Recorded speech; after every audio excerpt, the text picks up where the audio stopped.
Well, good morning. Today is Thursday, December 17th. No walking for Sandy today. I woke up this morning and I was every intention of going to walk. But then Jim come in the bedroom and said, you're probably not going to walk today because it's very slippery outside. And we had some freezing rain overnight because he went out to shovel. We had a little bit of snow last night just before we went to bed. But then during the night it turned into freezing rain. So no walking for me. I'll probably go down the basement at some point today and do some walking. It's just not the same. It just, whatever. But we do have birthdays today. Today is Anna White's birthday. Anna has a channel. It's called Journey to a Healthier Lifestyle. So it's Anna's birthday. Happy birthday to you. Happy birthday to you. Happy birthday, dear Anna. Happy birthday to you. Cha-cha-cha. It's also Tracy Smith's birthday. Happy birthday to you. Happy birthday to you. Happy birthday, dear Tracy. Happy birthday to you. Cha-cha-cha. It's Linda P's birthday. Happy birthday to you. Happy birthday to you. Happy birthday, dear Linda. Happy birthday to you. Cha-cha-cha.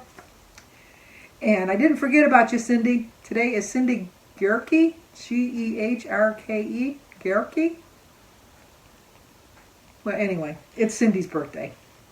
Happy birthday to you. Happy birthday to you. Happy birthday, dear Cindy. Happy birthday to you. Cha-cha-cha. Well, I hope you all have a great day. We're supposed to get a little bit more snow tomorrow, but not anything like they're getting in the northeast part of the United States.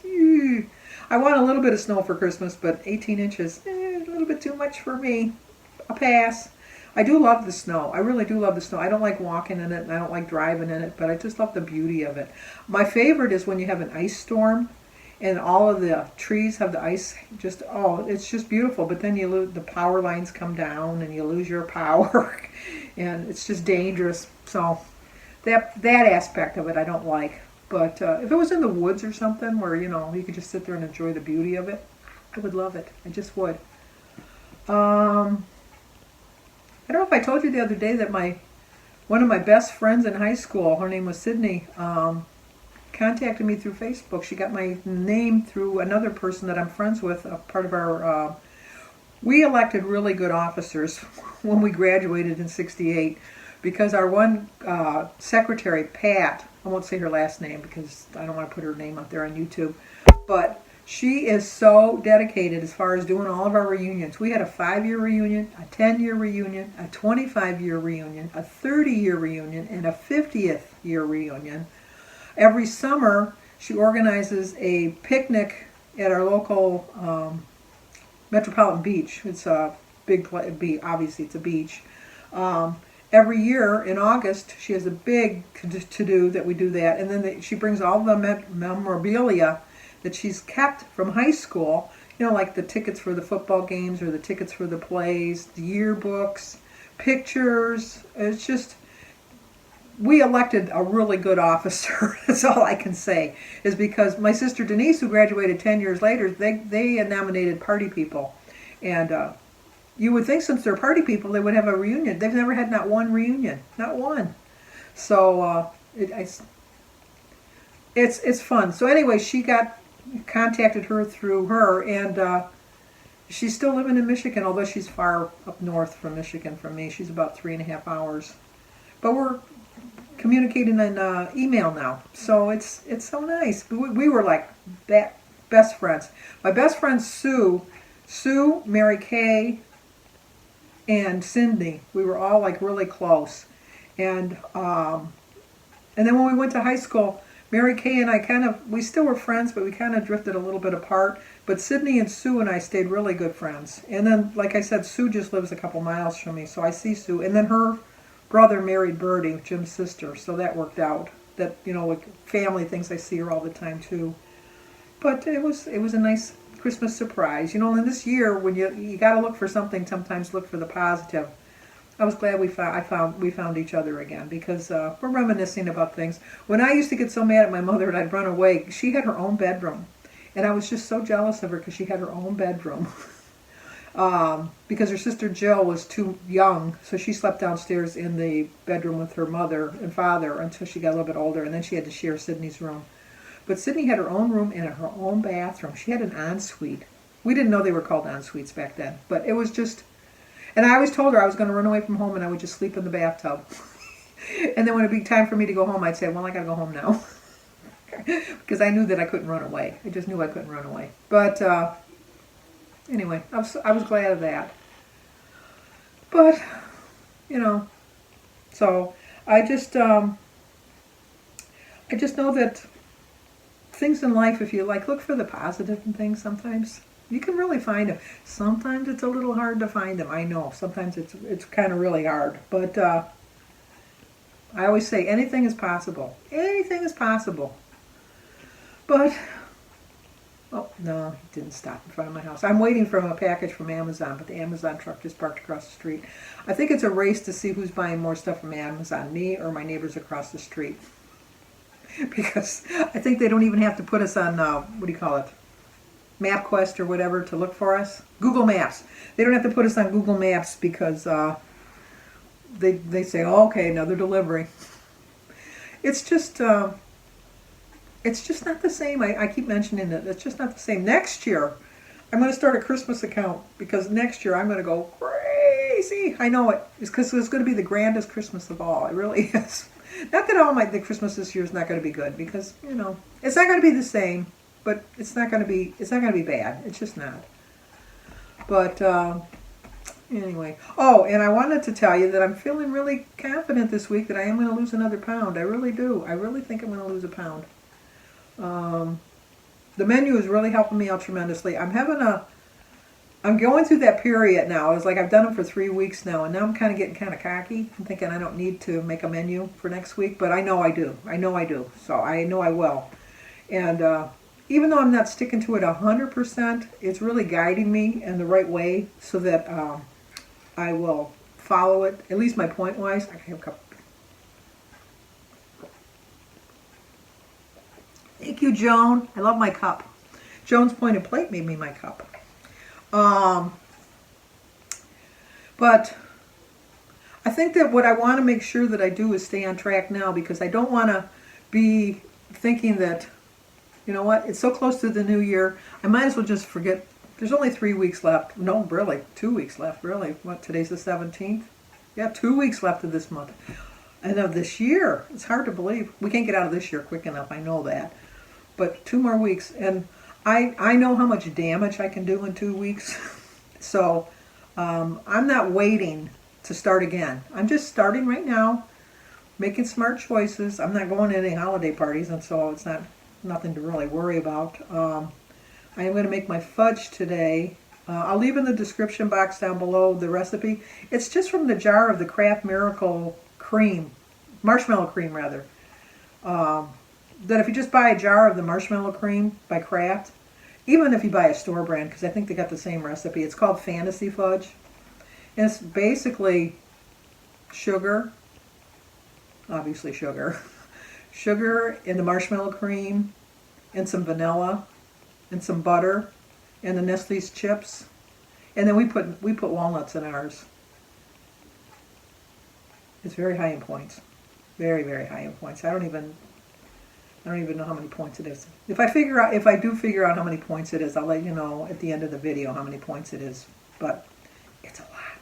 I'll tell you, it's a lot. But anyway, I always do say that if you believe in something strong enough, it'll come true. It really will come true. And I know I've only got 2 weeks left to lose 5 pounds, which I'm not going to do. I know that. I'm not being like a negative Nelly. Hopefully, if nobody out there's named Nelly, but I'm not trying to be negative. But sometimes you just got to be realistic. And I waited a little bit too long to get really gung ho on this, but I'm going to get closer. I'm definitely going to get closer. And right now, I'm like almost at 95 pounds. So when I joined 4 years ago, I'll give you a picture right here to remind you what I look like.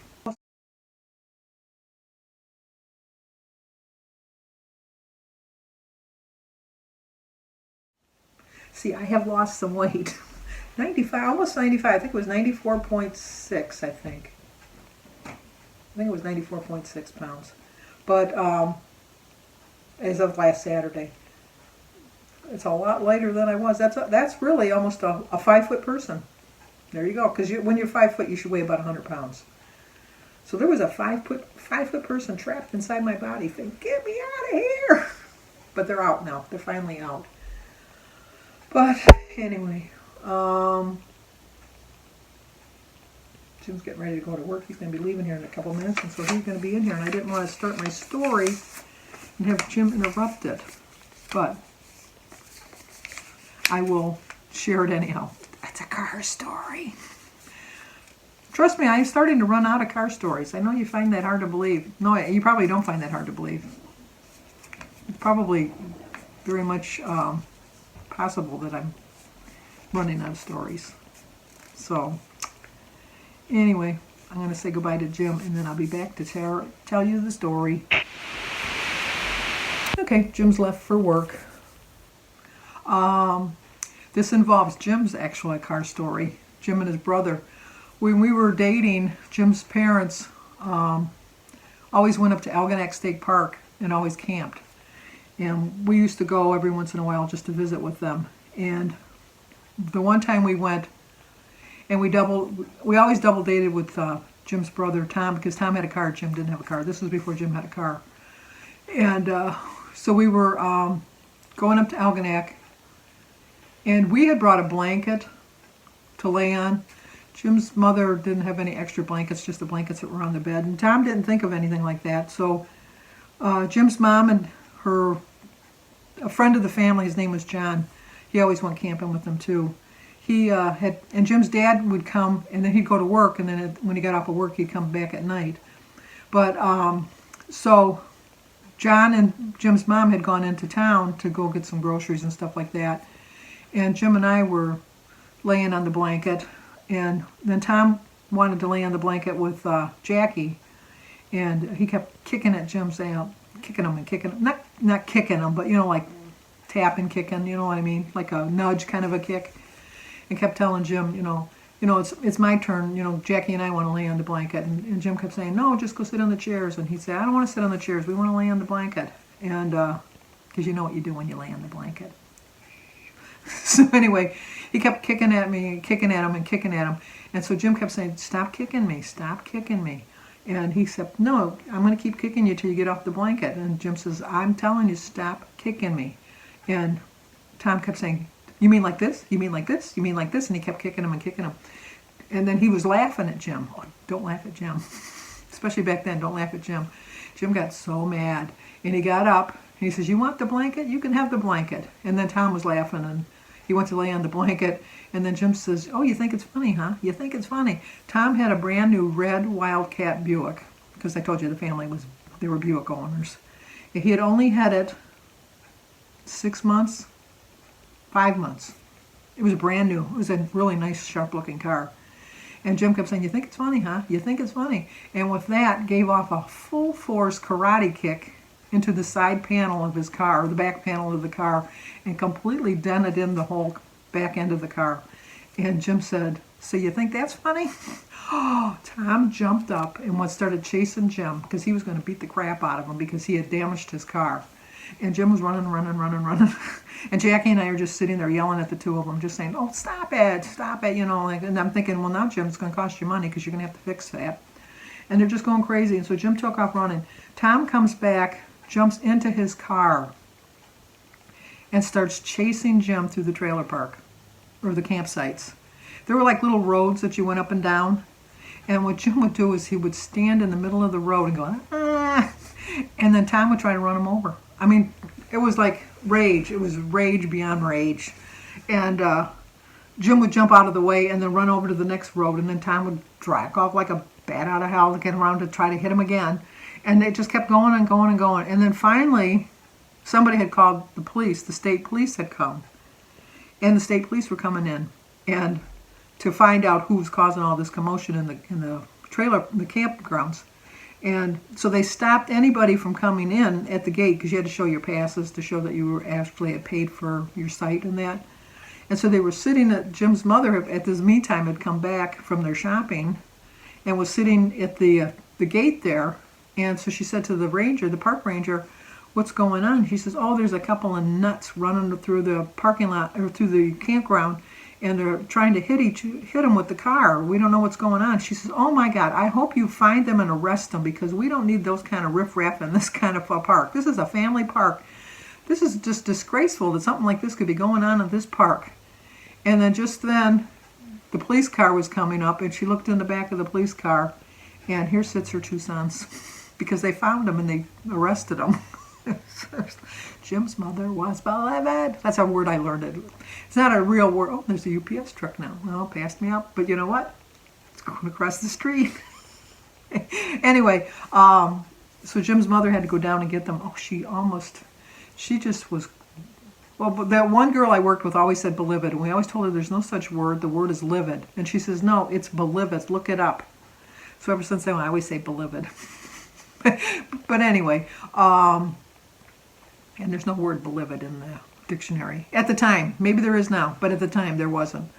So they come back to the campground, and Jim's dad at that point had got home back from work, and when Jim's mother came after with the boys, and we didn't tell, Jackie and I didn't say anything to his dad because we didn't want to get in the middle of any of that. And when he got back, he said, Jim's mom said, did you hear about the commotion in the park? And his dad said, yeah, I heard there was a couple of delinquents that were driving around trying to hit people. And she says, yeah, they were your sons. Oh, it was tense. It was very tense. So it was time to leave. And then Jim's dad said, well, Jim, you're not going home with him because I could see the two of you killing each other. You have to stay. And then I said, well, what about me? I can't stay. I got to get home. He says, no, Tom, you're going to drive. You're going to drive Tom home. You're going to drive Sandy home. And so he said, fine. And he was just so pissed because they were telling him he had to go home at this point. And it was dark. And Tom had never been to the campground. It was the first time Jim and I had told him how to get there. And so when we were going home, he says, well, where do I go now? And I told him, well, you want to go east on 94. Well, no, we wanted to go west. So we get on the expressway, we're going east. It was very foggy. It was a really dark night, and you could hardly see like right in front of you. And we were going along, and I'm thinking, boy, we should be getting close to getting home. I don't see anything familiar. And then I looked up and I thought, oh my gosh, we're going the wrong way. We're going the wrong way. So I told Tom, I says, we're going the wrong way. We wanted to go west. He says, well, you told me to go east. And I go, yeah, I made a mistake. I'm sorry. Oh, he just went crazy because Tom had temper issues. He went crazy. And the lane where the police are supposed to do the turnaround, you're not allowed to do that it's only for service vehicles. You're supposed to go to the next exit and make your thing. No, he went on that. And he started going home. And we made it home. Now, the usual drive back then from Port Huron to where I lived in Detroit would have been about 45 minutes. Maybe 50, but I'll give it 45 minutes. We made it home in 20 minutes. Oh, it was the scariest ride of my life. He went over 100 miles an hour. He was dodging in and out of traffic, and it was so foggy. At the very last minute, you'd see the car, and he'd swerve. Oh my, I was sick by the time I got home. I was so sick. And then he dropped me off, and then Jim had stayed the weekend with his family, and then when they came home on Sunday, he'd come over, and I said, don't ever do that again. That was the scariest ride of my life. And he says, well, it's going to cost me because I got to pay for that on my own money. He's not even going to claim it on insurance. I got to pay for it. So he says, there goes my car. I'm thinking, well, you kind of deserve that part of it. So I think I'm out of car stories. I do think I'm out of car stories. No, I just remembered. I got one more. I just at least one more. Yeah, one more. So tune in tomorrow. So let's go eat breakfast because I'm getting a little hungry. Or as my cousin Dale likes to say, a little peckish. Okay, talk to you guys in a bit. Okay, let's eat breakfast. Today is Thursday, December 17th. As always, I started my day with a prayer. My quote is, nothing binds you but your thoughts. Nothing limits you except your fears. And nothing controls you except your beliefs. It's a 10-point breakfast. Actually, it's an 11-point breakfast because I got a little carried away on the Cheerios. I have a cup and a half of Cheerios. So I got to fix that. So it's 4 points for a cup and a half of Cheerios, 5 points for a cup of milk, 1 point for my Aunt Millie toast, 1 point for a half a teaspoon of butter, just a little bit of butter on it. And 0 for my tea, my banana, and my grapefruit. So it turned out to be 11 points, and so I have 12 points left for my lunch and dinner. And here is my 7-point dinner. 3 points for my cottage cheese, 3 points for my sweet potato, 1 point for my lemonade, and 0 for the chicken, the pineapple, and the tomatoes. And I might have a sugar-free Jell-O for dessert or a snack later on. Well, here is the not point-friendly fudge. With the walnuts in it, it makes 15 squares. I don't know how that would be. It's a 9-inch, 9 by 9, so I can't figure out math. Math is not one of my strong suits. But anyway, you're supposed to get 15 pieces for 24 points a piece. And if you take some without the nuts, you save a whole point. It's 23 points. I would try to divide this into 30, but I don't know how big those pieces would be. But play with the recipe. I put it at the end of the video. You can figure out how to make smaller pieces and less points. Okay, as you can see, it says serving sizes about 15. Okay, and 15, if I did these in 15, that'd be 24 points. I cut them up into little bite-sized pieces like this, which this is 6 points. Now I would have this for 6 points. Well, let's get one with nuts. I would have this for 6 points. Can you only imagine? I got 60. Here, I can put them in here. I got 60 of these little bite-sized pieces, and they said to make it into 15. Oh my gosh, I'd be on a sugar high with 15 of them. I think that's more than enough. A big enough size. So, 6 points. Well, once again, didn't eat lunch, but you know what? My body didn't tell me I was hungry, so I didn't eat. But that dinner was delicious. I haven't had a sweet potato in so long, or a yam. What's the difference between a yam and a sweet potato? Because I think they're both the same. It was delicious. I had a really colorful dinner, and it was hit the spot. So, okay, I'm going to talk to you guys tomorrow. As always, stay safe.